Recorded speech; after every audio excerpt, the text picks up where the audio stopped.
ॐ नमो नारायणाय ॐ नमो नारायणाय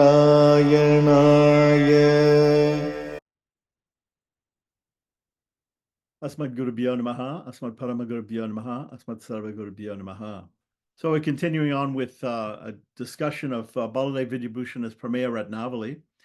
And we finished the first proposition. Prameya means proposition, and that was about that Supreme Lord Vishnu or Krishna is the Supreme. The second one is the next part. We're also looking at Vijayendra Tirtha's or Vyasa Tirtha's version of these 9 propositions. So the second proposition, which has to do with the reality of the world or the reality of the universe. So proposition second. Now, as to the Lord's being the subject matter taught in Scripture, we have the following in Gopal Upanishad, which means Gopal Tapani Upanishad. He who is sung in all the Vedas is verily Lord Krishna. So also in the Katha Upanishad 2:15, whose form and essential nature all the Vedas declare, and in order to attain whom they prescribe austerities, desiring to know whom the great ones perform brahmacharya. That symbol I will briefly tell thee. It is Om. Paragraph 2. So also in Harivamsa is, of course, an appendix of the Mahabharata, part of Mahabharata, we can say. So in the Vedas, in the Ramayana, and so also in the Puranas and Mahabharata as well, is sung verily everywhere Lord Hari in the beginning, in the middle, and in the end. Directly or indirectly, all the Vedas sing the praise of Lord Madhava. The Upanishad portions of the Vedas sing his praise directly. The other portions of the Vedas sing it indirectly. Paragraph 3. Note, but says an objector, how can God be known through words? Does not the Taittiriya Upanishad 2:4:1 say, Yato va cho nivartante aprapya manasa saha, from whom all speech with the mind turns away, unable to reach him? How can then God be known through words? This doubt is answered in the next verse.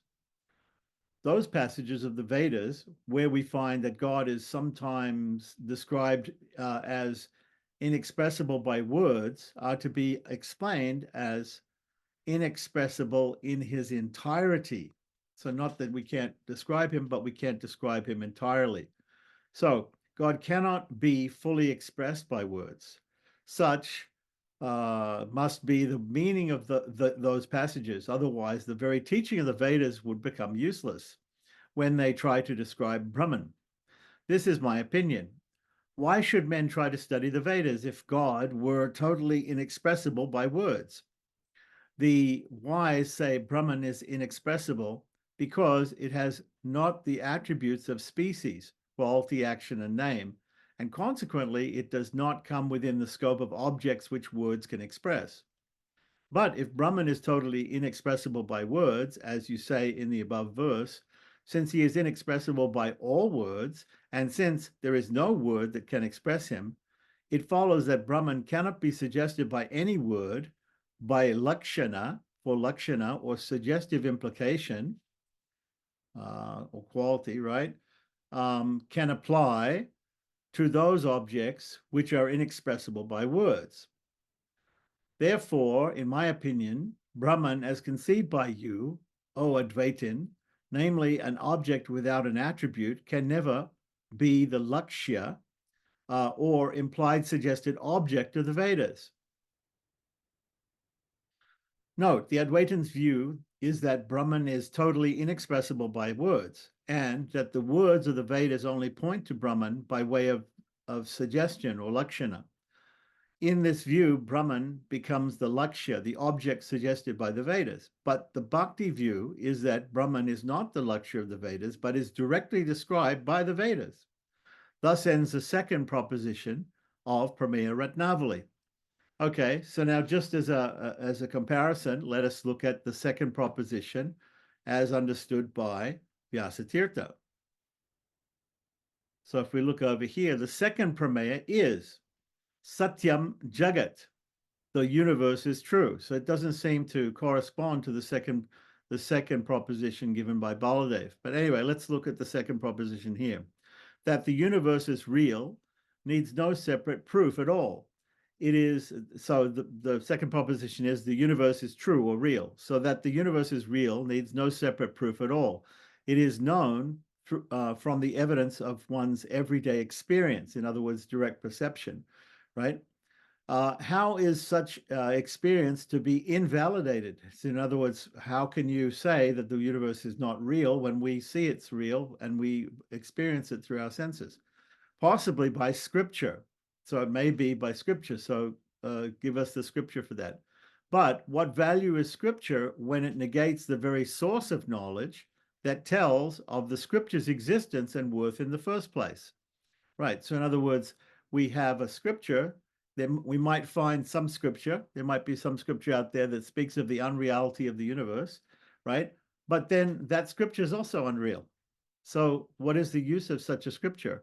So as Ananda Tirtha or Madhvacharya puts it, scripture has no validity if opposed to experience.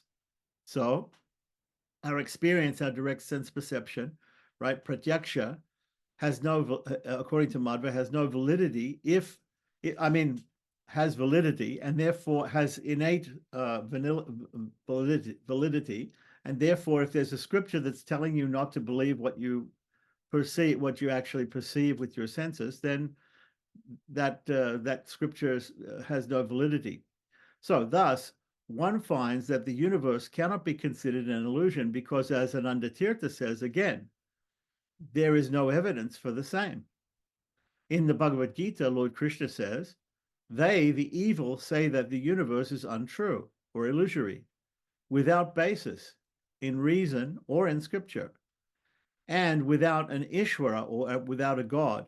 That is, that it has no mutual coherence and is for nothing except lust satisfaction. Thus, the idea that the universe is illusory or that it has no personal creator is strongly rejected in the Bhagavad Gita, amongst other places. So now let's go back to Prameya Ratnavali and see what the third proposition is, according to Baladev. Third proposition, paragraph 1. Now, as to the reality of the universe. So here we see that first thing that we notice is that Baladev's third proposition, or his third Prameya, is equal to the second Prameya of Vyasatirtha. So now, having understood what the second Prameya of Vyasatirtha is, let's see how Baladev deals with the reality of the universe. The all-knowing Vishnu has created with his Shakti, or his energy, this world as a reality and not as an illusion. Therefore, the world is verily real. The statement that the world is an illusion means that one should not rely too much on the world, but should treat it with vairagya, or dispassion. It is written in the Shvetashvatara Upanishad 4.1, he, the sun, without any color, who, with set purpose, by means of his power, Shakti, produces endless colors, in whom all this comes together in the beginning and comes asunder in the end, may he, the God, endow us with good thoughts. And also in the Vishnu Purana, as a fire, though placed in one locality, the rays spread out in all directions. So the Supreme Brahman, the energy, Shakti, spreads out throughout the whole world. It is also said in the Ishavasya Upanishad, verse 8, and he gives the word for words here, which we don't need to go through. Okay. He attains the Lord, who is free from grief, free from subtle body, free from smallness, free from dense body, the purifier, not tainted by sin. He creates the objects like Mahat, really and truly, from eternity. He is wise and omniscient, the ruler of all intelligences, the best of all self-dependent. Paragraph 2. It is also in the Vishnu Purana said, O best of the sages, this whole universe consisting of Ishvara, I mean God, Jivas, or Chit, and Prakriti, Achit, right? The souls and the matter, is imperishable and eternal. The portions of Ishvara, or God, right, incarnate on earth and then disappear, while Jivas and Prakriti also get modifications of birth and death. Paragraph 3.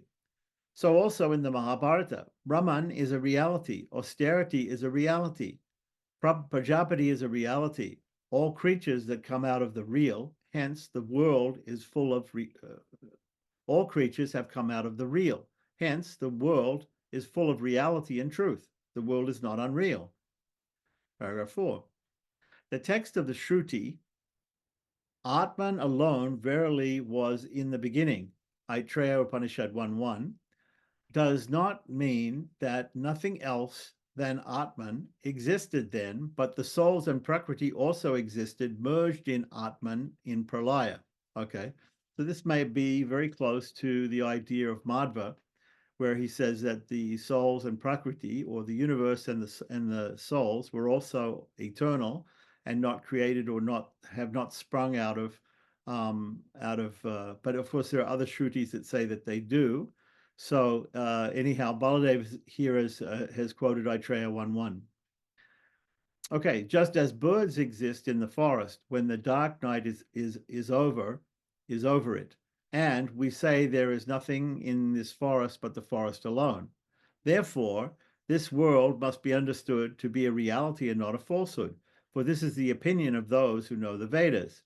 Right, so thus ends the third proposition in Prameya Ratnavali. Okay, so before we go to the fourth proposition, let us go back and see what the third proposition is according to Vyasatirtha. The third proposition, or the third Prameya, according to Vyasatirtha, is the differences are real. What is the nature of difference? Is the difference from something else inherent in the entity, or is it something apart from it? If it is something else, then we have an infinite regress. Okay, so here's the point. So is difference, the differences are real, is the proposition. So what is the nature of difference? If the difference from something else is inherent, if there's an inherent difference from something else, that difference, inherent difference, is an entity, or is it something else apart from it? If it's something else and not an entity, then we have infinite regress, because once we have something else and not simply an entity which is different from another entity, right?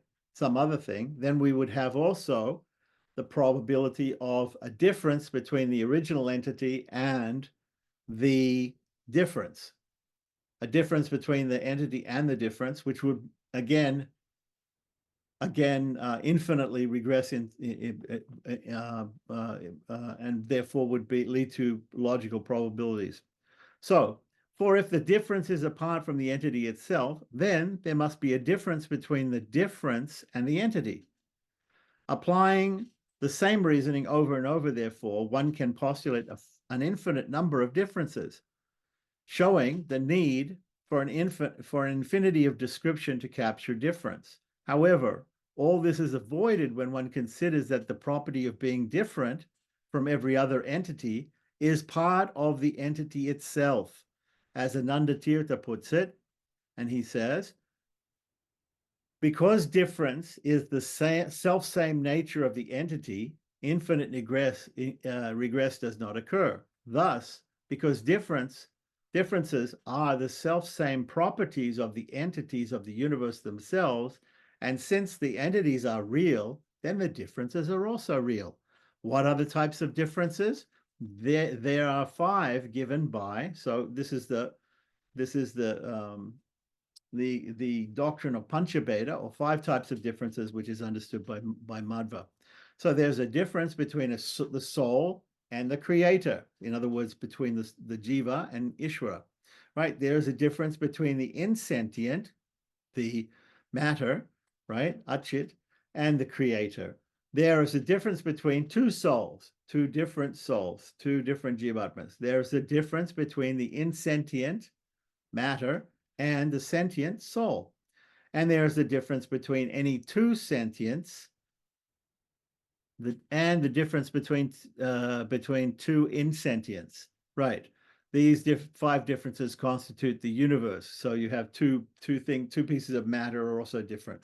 So the difference between the soul and God, matter and God, two souls, matter and soul, and two pieces of matter. These are the five types of differences. There is no difference, according to Madhva, between two different forms of God. Right. So this is called Panchabedam.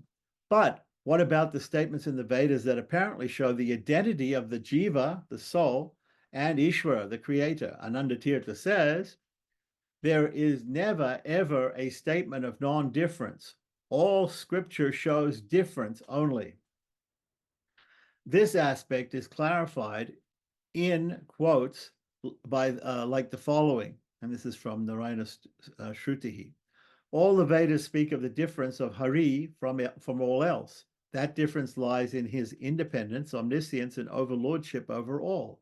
His essential nature itself constitutes his difference from all. Essential nature is what distinguishes an entity from others. The word swa, or self, in swarupa, self-nature, meaning essential nature, is used in order to distinguish an entity from all others. The Shruti, starting with not thus, neti neti, right? Points to the difference of Vishnu from all else, from the sentience and the insentience, and from the destructible and the indestructible. All other Shruti texts also present the same truth. There is no doubt upon this point. And again, he quotes Brihadaranyaka Upanishad, right? This point is also made in Bhagavad Gita 15:15, where Krishna says, Vedaischa sarver aham eva vedyo. All the Vedas and other scriptures tell of me, Krishna only. Thus, they do not speak of an impersonal God or the identity between Jiva, the soul, and Ishvara, God. They speak only of him who is absolutely beyond and therefore different. That brings us to the fourth Prameya. Let us look at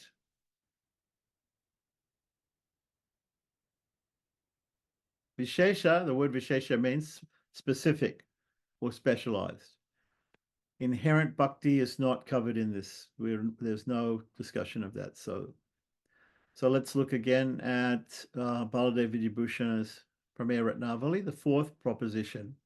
The fourth proposition now will be treated that the jivas are separate from Vishnu, and that's what was Madhvacharya in his or Vyasatirtha in his exposition of the nine propositions of Dvaita.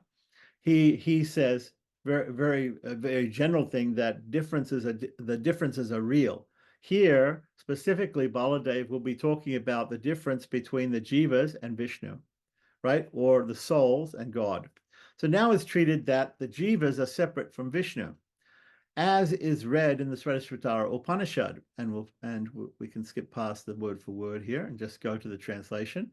Two birds of handsome plumage, inseparable friends, nestle in the same tree. The one of them eats the fruit as if it was sweet. The other, without eating, illumines all around. Though seated on one and the same tree, the jiva, bewildered by the divine power, sees not the Lord and so grieves. But when he sees the eternally worshipped Lord and his glory as separate from himself, then he becomes free from grief and fit for mukti, or liberation. Note, in interpreting the text, there are certain maxims to be observed. One of those is laid down in the following verse. Here's the following verse, paragraph 2. The beginning, upakrama, the conclusion, upasamhara, the repetition, abhyasa, the peculiarity, apurvata, the object, palam, the explanation of purpose, artavada, and the suitableness, upapati, are the 6 indications by means of which the purport of a doubtful text may be arrived at. These are the 6 tests mentioned by the wise, by the application of which the true purport of a text can be known. When applied to the Vedic text, they prove difference. Hence, difference is the object which the Shastras purport to establish. Note, now in these above 2 verses, the upakrama and the opening words are 2 birds showing there is duality and not monism. The conclusion, or upasamhara, is anyamisam, the other who is the Lord, which shows that the Lord is anyam, or different from the jiva. The repetition is the other looks on without eating, and when he sees the other Lord. The apurvata, or peculiarity, consists of this, that the difference between man and God could not have been known but through the Shastras, and this passage teaches such difference. In fact, a fact which could not have been known but through revelation. The object palam is his grief passes away. Artavad is he who knows his glory, while suitableness is one remains without eating. Paragraph 3. So also in Mundaka Upanishad 3.1.3, we have the following. When the jiva sees the golden-colored creator and Lord as the person from whom Brahma comes out, then the wise, shaking off virtue and vice and becoming free from avidya, meaning ignorance, attains the highest similarity. So also in the Katha Upanishad 2.4.15. As pure water poured into pure water becomes like that, O Gautama, so the Atma of the soul of the Muni, the seer, who knows, becomes like that with Brahman. And also in the Gita 14.2. Having taken refuge in this wisdom and being assimilated to my own nature, they are not reborn even in the emanation of a universe, nor are disquieted in the dissolution. These texts declare difference between jiva and God, even when the jiva has obtained mukti, or liberation. Hence it follows that the difference between man and God is an absolute reality and not conventional only. The opinions of the Advaitins, who hold, I am Brahman, I am the only jiva that exists, there are no other jivas or Ishvara, they exist merely through my nescience or avidya. All such opinions, therefore, become refuted. If it were otherwise, then the words like nitya, etc., applied to the jivas would become meaningless. As we find in the following verse of the Katha Upanishad 2.5.13, the eternal among the eternals, the consciousness among all consciousness, the one who bestows the fruits and karmas to many jivas, the tranquil minded ones who see him seated in their atma, or soul, get eternal happiness, but not the others. Paragraph 5. From one eternal, nitya, conscious Lord, the many jivas who are also eternal are shown to be separate in the above verse. Therefore, difference between jiva and Ishvara, or the soul and God, is eternal. Paragraph 6. As speech and other organs are also called prana, or breath, right, or air, because their functions are dependent upon that of the prana, or alone, so the world is called Brahman sometimes because all its functions are dependent upon Brahman. Thus, it is read in the Chandogya Upanishad 5.1.15, the wise do not call them the speeches, the sights, the hearings, the minds, but they call them the pranas. The prana verily are all these. Paragraph 7. Some hold the opinion that inasmuch as the world is pervaded by Brahman, therefore the world is Brahman. And in support of their opinion, they quote the following verse of the Vishnu Purana. O Lord, this host of devas that has come in thy presence is indeed thou, because thou, O Creator, pervadest all. Paragraph 8. The two theories, namely those of reflection and of limitation, which are held by our opponents, are refuted by the fact that Brahman is all-pervading and not a material object. Note, the pure Advaitins hold the view that Brahman alone exists and that jivas are nothing but Brahman, conditioned by some upadi or limited by adjunct. They hold that Brahman is like the sun and the jiva is like its reflection in water. If the upadi water be clear, then the reflection is clear. If it is turbid, the reflection is also turbid. This is called the pratibimba theory. Pratibimba means reflection theory. So in the reflection, there's a reality, and then there's a reflection, and the reflection mirrors the reality. The other theory is that Brahman is like the all-pervading space, while the jiva is the same space limited by the adjunct of being enclosed in the jar. Therefore, the gata akasha, right, the jar space, right, is not separate from the space outside. It is the same. This is called paricheda or limitation theory. Both these theories are refuted in the next verse. Brahman, being all-pervading and consequently without any form, it cannot cast any reflection. To cast a reflection, it is necessary that the object reflected must be a limited one, right? When we look in the mirror and we see a reflection, the reflection is limited, right? It's not a reality. There's not two exact copies of us. The reflection is limited.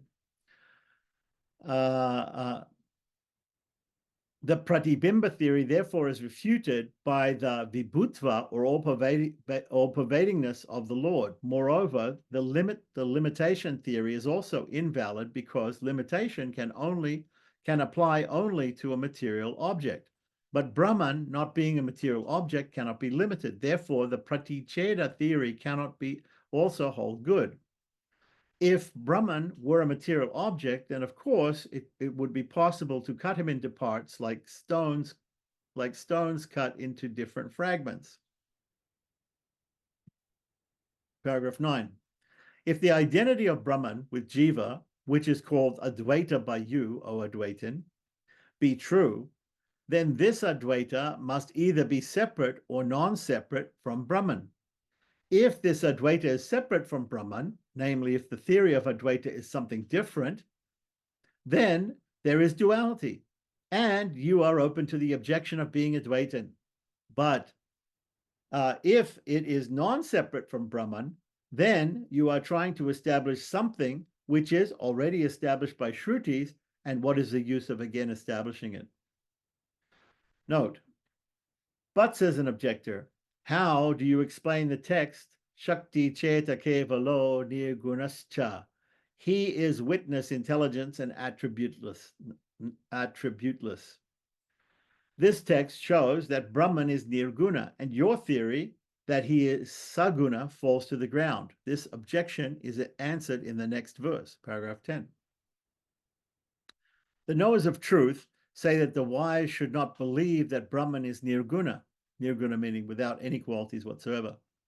This is a wrong statement and has not any authority in its favor.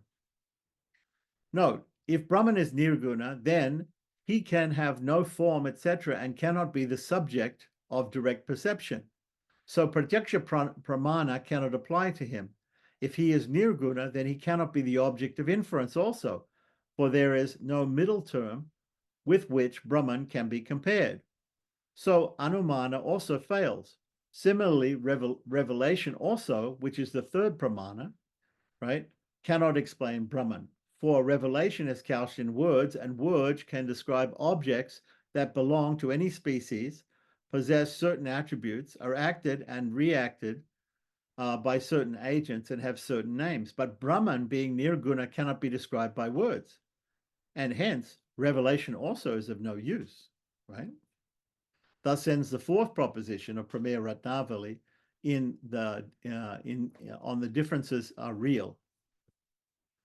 So before we go to the fifth, let's see what we have with Vyasatirtha. The fourth Prameya, right? The fourth proposition of Vyasatirtha is the classes of jivas are cohorts of Hari. Notice the use jiva ganaha rather than jivaha, right? So not just jiva, but jiva ganaha, right? Jivaha would be plural of jivas. Jiva ganaha means that there are classes of jivas, right? The latter would simply mean jivas, but by using the former, we have indicated that the jivas are not uniform, but are graded in quality. How so? The Taittiriya Upanishad states as follows: 100 times the enjoyment of a human, that is the enjoyment of a human Gandharva, angel. The 100 times the enjoyment of the Devas, that is the enjoyment of Indra. The Padma Purana also expounds upon the portion of the Taittiriya Upanishad, and also such Shruti quotes as follows: from the foremost among humans to Brahma, the jivas attain mukti, with each step up qualifying for 100 times the enjoyment of the previous. Thus, indeed, says the Shruti. Thus, it is clearly indicated that all jivas do not have identical degrees of enjoyment. This can also be derived from inference, as a matter of fact. Consider that all do not have identical positions of suffering, of joy and suffering. Why? If all jivas are inherently identical, what causes them to be different in their positions in reality? 1. If because the creator, Lord Vishnu, then he may be accused of favoritism, malice, or that is unacceptable, right? So we can consider, we know we have the experience that jivas are in different positions. One is Indra, one is Brahma, one is an ant, one is a human being, one is suffering, one is happy, like that.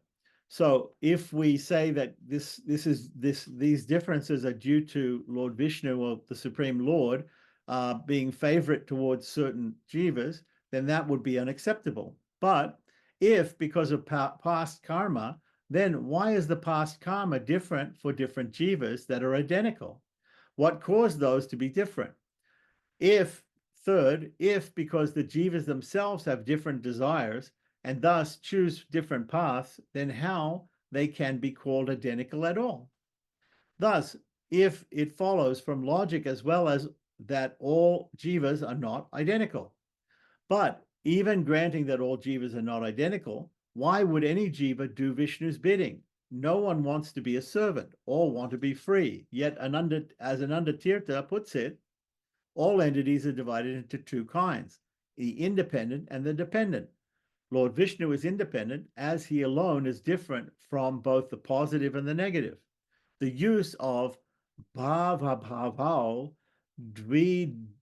dvidetarat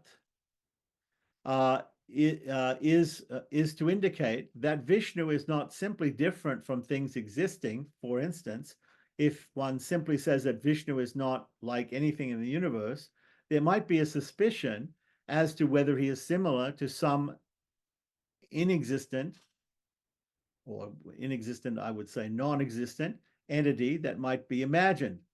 Therefore, as only Vishnu is truly independent in every respect, it follows that all else must follow his dictates one way or the other. In Bhagavad Gita, Krishna says, the Creator resides in the hearts of all creatures. He makes them act as though they were parts mounted on a machine. So that was the fourth pramana of Vyasatirtha. We're going back to the fifth pramana of Baladev. Fifth proposition, the fifth. Now is being described that all jivas are servants of God. The Svetashvatara Upanishad, the Svetashvataras in their Upanishad 6-7 read thus: let us know the highest great Lord of Lords, the highest deity of deities, the master of masters, the highest above as God, the Lord of the world, the adorable. Paragraph 2. So also in the Shmriti, Brahma, Sambhu, as well as the sun, the moon, Indra, have their energy borrowed from that of Vishnu, and so also all other devas. All devas, along with Brahma, Rudra, Indra, and great seers, adore that god, who is the best of all gods, called Narayana, Hari. So also in the Padma Purana describing the mukta, or liberated jiva, or soul, it is said, they are slaves of Hari alone, and verily of no one else. Thus ends the fifth proposition of the Prameya Ratnavali, called the dependence of all jivas on the Lord. Let us see the fifth proposition of Vyasatirtha. That is, the jivas are headed for higher and lower states. If the jivas are not inherently identical, one might wonder, do they yet reach the same ultimate state?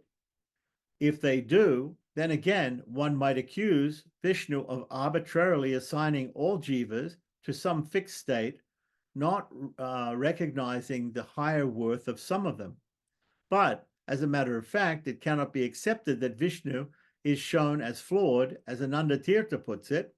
Worthy of contemplation is that Narayana, or Vishnu, who is eternally the cause of creation, sustenance, and destruction, who is the giver of mukti, liberation, to his devotees, and of eternal damnation to the evil. But what is the scriptural basis of this assertion?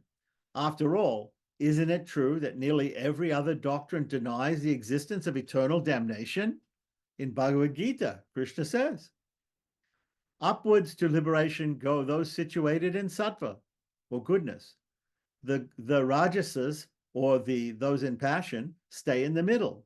And those situated in abominable qualities and deeds, the tamasas, right, the ignorant, go to the lowest state. So this is stated in Bhagavad Gita. But but can it not be argued that sattvasta refers to qualities born out of attachment to other entities rather than the innate qualities, thus showing that eternality of the states described is not indicated? Not so. In a previous chapter of the Gita itself, it is stated, the Veda deals with the three qualities. Knowing them, be without the three qualities, O Arjuna. Be free of the pain of pairs of opposites, love, hate, friendship, enmity, etc. Continuously situated in sattva, or goodness, without concern for accrual or maintenance of material entities, and given to the contemplation of the Lord. Now, the three gunas, or qualities, are sattva, goodness, loosely translated as goodness, rajas, translated similarly as indifference, and tamas, also translated as evil. Now Krishna is telling Arjuna to stay apart from the three gunas and yet be always situated in sattva, or goodness. Does that make any sense? It does, if one considers that gunas can be either acquired or of one's own innate nature. Krishna is telling Arjuna to slough off all his acquired gunas and be situated in sattva, that is, his own nature. It cannot be the other way. But why can it not be argued that there are no qualities of one's own nature at all, but all qualities are merely acquired by association? For several reasons. Some of them are, number one, while there are instances of qualities being acquired, there is never an instance of the property of having qualities itself being acquired. Two, an entity that has no qualities similar, even in being opposite to the one being acquired, cannot even form the association necessary to effect the acquisition. Three, considering that the qualities of goodness, indifference, and evil cannot be said to reside in the Lord or in inanimate nature, the question arises as to where they are being acquired from. Also, observe that the exact word sattvasta, used in Trigunya Vishaya Veda to denote the quality of one's own nature, is also used in urdvam gachanti sattvasta, thus showing that it is the inherent rather than the overlaid quality that is being referred to.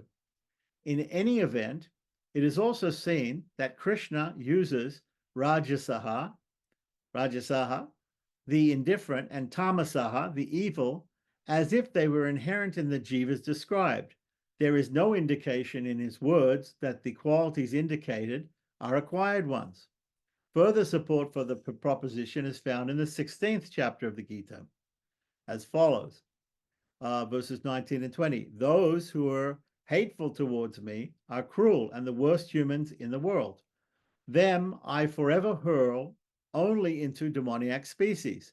Having reached evil species in birth after birth, the fools completely failing to reach me, only they then go to the lowest state. Notice the use of the word eva, meaning only or certainly, in the second line of the 20th verse. It is clearly stated that there are some who never reach mukti or liberation. The Isavasya Upanishad says, unto the blinding darkness, eternal hell, enter those who worship falsely. So that ends the fifth Prameya of Vyasatirtha. Let's see what the fifth Prameya of. Let's see the sixth Prameya of Baladev. The proposition number 6. Now, as to the difference between jivas inter se, between jivas and jivas, different jivas, right? So that was discussed just before by Vyasatirtha in his proposition 5. So, though all jivas are similar and have no distinction amongst themselves, as far as they are all atomic, intelligent in their form, and cognizing agents or being knowers, yet there is difference between them, owing to their sadhanas and karmas that have been performed. Notice he doesn't say here, as Vyasatirtha says, owing to their inherent natures being different, but owing to their sadhanas and their karmas that they have performed. Some jivas, owing to their karmas, get good births. Others get bad births, owing to their bad karmas. Similarly, according to their different modes of bhakti or devotion, there arise differences of enjoyment in the next world. Paragraph 2, part 2. In the Svetashvatara Upanishad, the atomic nature of the jiva is thus mentioned in 5.9. That living soul is to be known as part of the 100th part of the point of a hair divided 100 times, and yet it is to be infinite. The Prashna Upanishad 4.9 shows that the jiva is a conscious entity and is the cognizer, enjoyer, and the agent. So cognizer, the knower, the enjoyer, and the agent, the doer. Verily, he is the beholder, the toucher, the hearer, the smeller, the taster, the thinker, the determiner, the doer, the Vijnanatma, the Purusha. He who knows this Purusha becomes established in the highest self. Paragraph 3. The word Adi in Jnatitvadi above indicates that the soul, though atomic, pervades the whole body by the rays of its quality of intelligence. As we find mentioned in the Gita 13:34. As the one sun illuminates the whole earth, so the Lord of the field illuminates the whole field, O Bharata. The Lord Badarayana, the author of Vedanta Sutra, says the same in Vedanta Sutra 2.3.24. Or this quote, or the soul may pervade the whole body by its quality of intelligence, as the flame pervades the whole room by its rays. In the Brihad Aranyaka Upanishad 4.5.14, it's mentioned that the essential attributes of the soul are eternal. Then Maitreya said, "Here, sir, thou hast landed me in utter bewilderment. Indeed, I do not understand him." But he replied, "O Maitreya, I say nothing that is bewildering. Verily, beloved, that self is imperishable and of an indestructible nature." Paragraph 4. Thus, though all souls are similar, yet their dissimilarity in this world is on account of the differences of their karmas. The wise say that their dissimilarity in the heaven is on account of their dissimilarity of bhakti. So here what Baladev is saying is he's saying the souls are similar, but they are different in this world because of their karmas, and their good and bad karmas. And in liberation, or in moksha and mukti, right? In here he says in heaven, right? They're dissimilar because of their bhakti, because of the different types of bhakti, or the different levels or different types of bhakti that they perform or achieve, right? They are dissimilar in heaven. That's what he's saying. Okay, so he's saying only to that extent, but otherwise there's similarity. Whereas Madhva is saying that they're inherently different. There are different types of souls according to the gunas, according to the rajas, sattvas, rajas, and tamas gunas. So, as read in the Kotamas, Chandogya Upanishad 3:14:1 says, "As is his faith in this life, so will be his condition in the next after death. So let him generate full faith in the Lord." Also, in the following Shmriti, "As is one's thought, devotional attitude, so is his success in the next life." The 5 sentiments, beginning with Shanta and ending with Rati, right? Shanta meaning peace and Rati meaning desire, are the causes which produce differences in the enjoyment of the muktas, the liberated souls, in the heavenly world. With what particular emotion the Lord is worshipped, with that sort of food is he meted out in the next. Note, the school of Chaitanya divides bhakti into 5 degrees, each a little higher than the last. 1. Shanta, or tranquil meditation upon God. 2. Dasya, a condition of active service for God. 3. Sakya, the feeling of personal friendship for God. 4. Vatsalya, the love for God between a child and parent. And 5. Madhurya, the ardent devotion of God, the highest stage of emotional development. Thus ends the 6th proposition. So let us see what Vyasadeva has to say in his 6th proposition. The 6th proposition, or Prameya, is liberation is the complete experience of joys of one's own nature. Atmanubhava, we can say, right? So here it says muktihi naija sukha anubhutihi. Okay. Consider what liberation might be.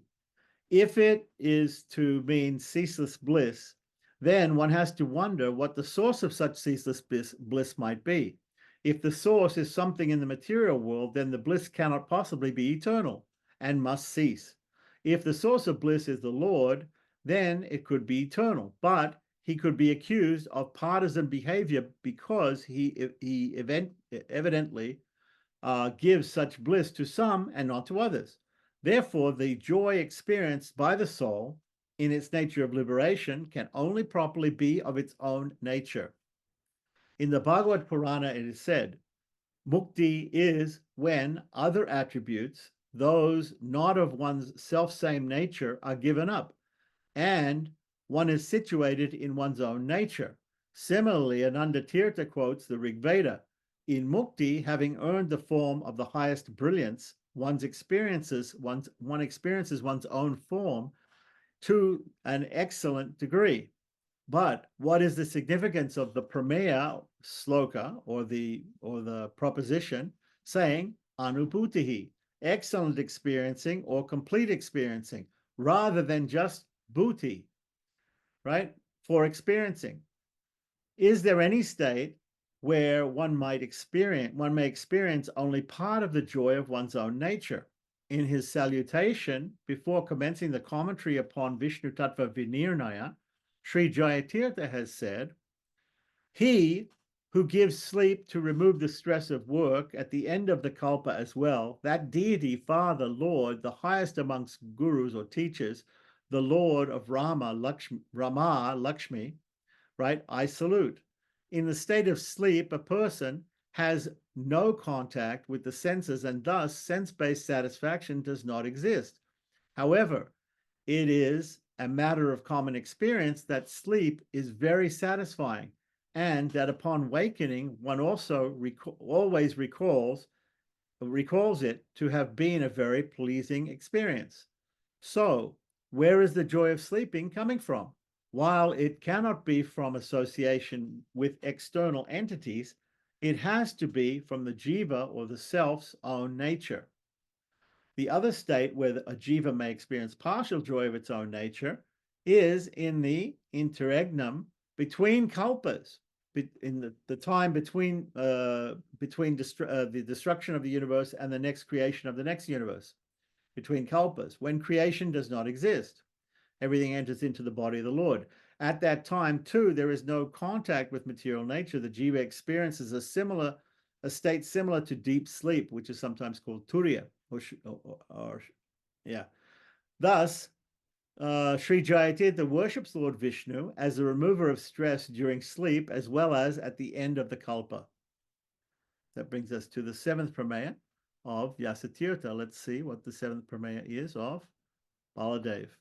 So I think one of the things that we can see by comparing Vyasatirtha's Prameyas and Baladev's Prameyas, right? Although they're considered to be, the Baladev's sloka is based upon Vyasatirtha's, right? We can see that they're actually two different philosophies here, right? We could see that most specifically when we're talking about the differences between the jivas, where the madhvas say that they're based upon the jivas having inherent natures of the three modes of nature: goodness, passion, and ignorance, whereas the Gaudiya Vaishnavas under Baladev saying that no, this has to do with the karmas that and reactions to karmas, good or bad, in this material world that the jiva engages in, or the actions, or in liberation, it has to do with the different types of bhakti that are pursued by the different jivas.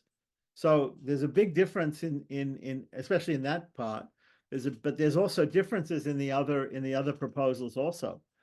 So we can see here that Gaudiya Vaishnavism and Madhvism are different in many levels. So although Baldev tries to make an argument that these are the same principles that Vyasatirtha has propounded, actually they're similar, but in details they're quite different. So what do you think? Yeah, yes, Swami. I concur, because really and truly the going from that part, from inherent nature of the object, especially with Satoguna, Rajoguna, and Tamoguna, I do see that if we go that way, then the proposition that saving all souls, for example, the Gaudiya philosophy of saving all souls, doesn't really fit. And what the did you think? criteria. What did you think also of the Madhva's ideas of eternal damnation, eternal hell? Yeah, he is. And he quoted at least 4 or 5 verses from Bhagavad Gita to prove it also. Asurabhavam Ashritaha. One of those, I think. Yeah, is it doesn't is a square peg in a round hole, I think. It doesn't. Well, that's their philosophy. So, Yeah, yeah, it's yeah, their philosophy. It's their interpretation of scripture. yeah. So then there are different interpretations of scripture, and there are different sampradayas, and it's up to the individual to study and to decide, which one he thinks more accurately describes the real intention of the scripture. Om Namo Narayanaaya